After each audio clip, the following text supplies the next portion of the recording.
recently released video raising questions about the murders of 3 U.S. Green Berets in Jordan. A Jordanian security guard shooting them dead at a checkpoint. The father of one of these men thinks that Jordan is hiding something about the events that led to his son's death. Joining us now, Brian McEnroe, the father of Staff Sergeant Kevin McEnroe, who was killed that day. And now to go through the initial explanations that you got.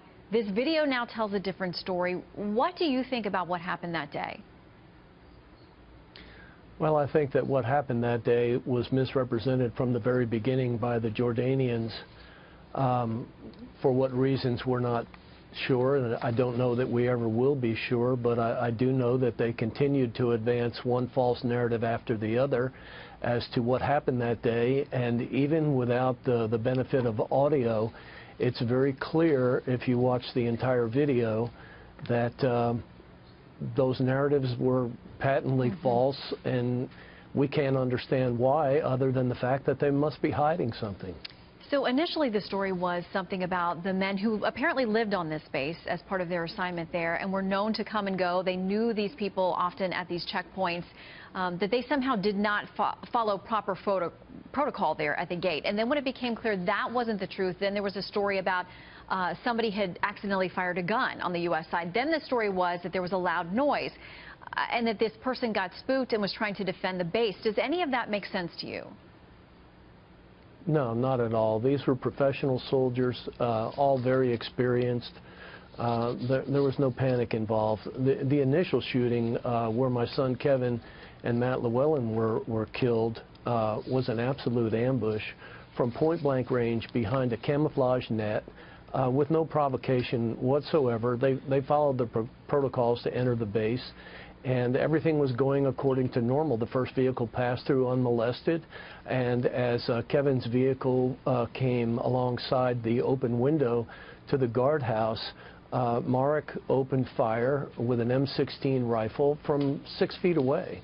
And, you know, at that particular point in time, those soldiers were not supposed to have magazines in their weapons or rounds in the chamber at that point. So you can see the guard at the first gate does not flinch, jump, look, or move in any way, shape, or form until you see the smoke and the debris coming from Kevin's vehicle, which is almost passed out of frame in the video. But he doesn't move or jump, and he didn't hear any loud sounds until he heard the sound of that M16. So you may now have more, given the video, about what happened, but I know you're still searching for the why. Any clues?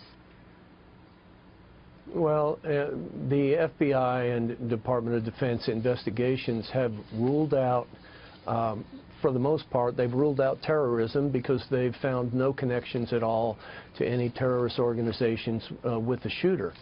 The other narratives that have been advanced have been proven beyond my doubt or the doubts of the other families that those are false as well. So you're left with very few possibilities.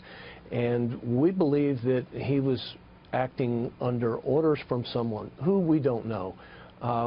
We're not blaming anyone in particular, but we don't believe he acted alone. I also want to read a statement from one of the other victims' fathers, Sergeant James Moriarty's father. He says, like the Llewellyns and the McEnroes, my family very much appreciates what the Army and FBI have done to help us understand what happened. What we do not know is why it happened or when Jordan will be held accountable. We send them more than $1 billion in foreign aid every year. We do have important partnerships with them on critical issues of terrorism and other issues in that region. What would you like to see the U.S. do in this case?